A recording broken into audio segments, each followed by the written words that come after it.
I think beauty always plays a soothing role in civilization. Even though there's so many different ideas of beauty, you're taking your feeling into an expression that provokes a feeling in someone else. But that's the type of thing that opens your world up. You're not just recording something, you're trying to interpret it. You can make anything you can imagine.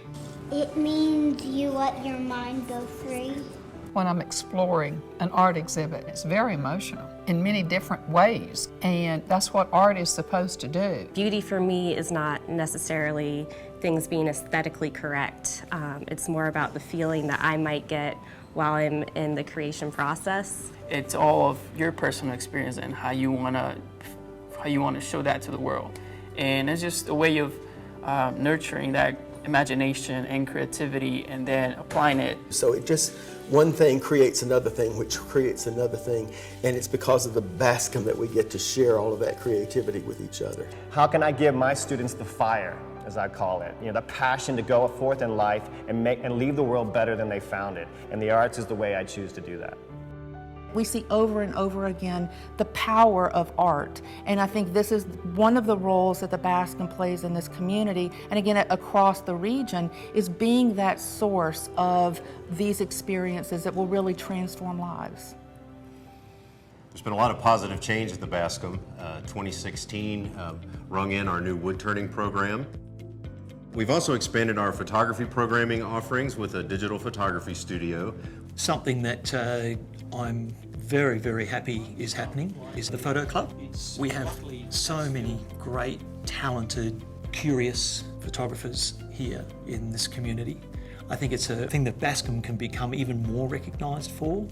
One of the most important aspects of our education programming is our residency program. The residencies are super exciting because they're really a fusion between multiple departments. It's a more holistic use of the entire Bascom. So we pull artists that are both emerging or established, and we bring them to our community. It's very exciting. It entails a lot of education and outreach programs, both on site and out in the community. The Bascom has given me a wonderful opportunity just to come and work on my art. You get to teach workshops. It's really a learning process for me and for the community. The opportunity that has been offered to me through my residency is allowing me to work constantly with amazing people. I do a lot of teaching, and it's been the greatest experience because I'm learning just as much from my students as they are from me. And then John Melvin's coming in soon, and I mean, that's going to be a whole new adventure on its own. So it benefits the Bascom, it benefits the artist, and it benefits the community, and we are ecstatic about this opportunity. I worked as an actor for 56 years and never had enough time to paint. Now I've got all the time in the world. It's a great joy to me. They just have a great time getting to learn about art and artists and things that they don't get to do in school. So it's a great resource for us.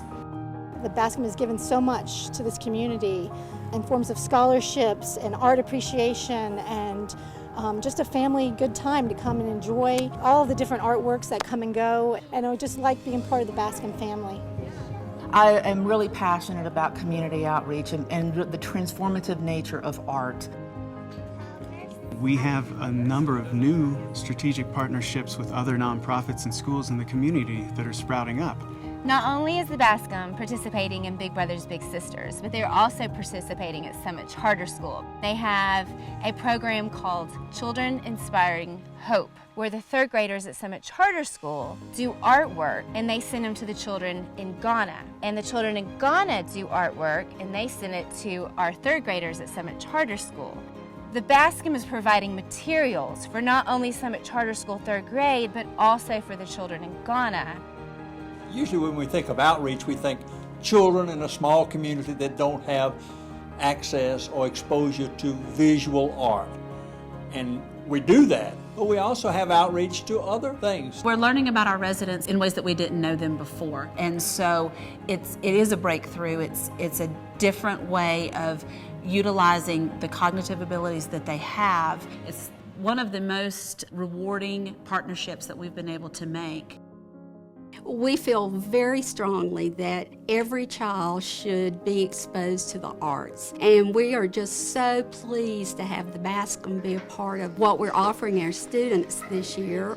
It's wonderful that they're offering this community service. It's special for us. We really appreciate it. So at this point, we're working with 40 different community groups.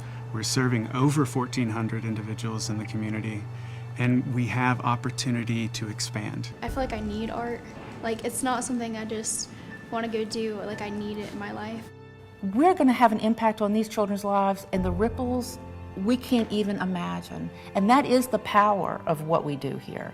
When you see a child laughing and joking and putting a funny face on a coffee cup, it's priceless. We're all blessed, I think, when we support the arts, everybody in the community. You know, what's happening at the Bascom is amazing. I mean, when you look at the contribution, it's not just to the communities of Highlands and Gashers and close in, but it's throughout Western Carolina, and we're growing with a reputation throughout the country.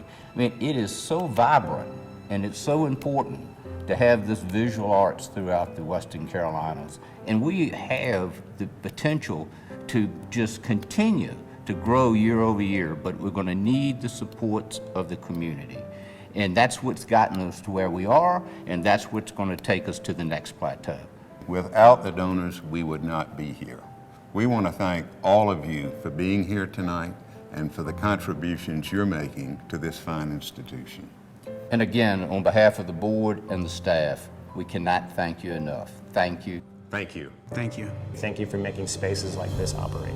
This wouldn't be possible without you guys. Sincerely, we would like to thank you for making this opportunity possible for our residents. Thank you very much. It's an honor to come to work every day and to be able to work in a facility like this, but to also be able to work with young people and adults alike. It's just a magical thing. Thank you. Thank you. Thank you. Thank you very much to the donors.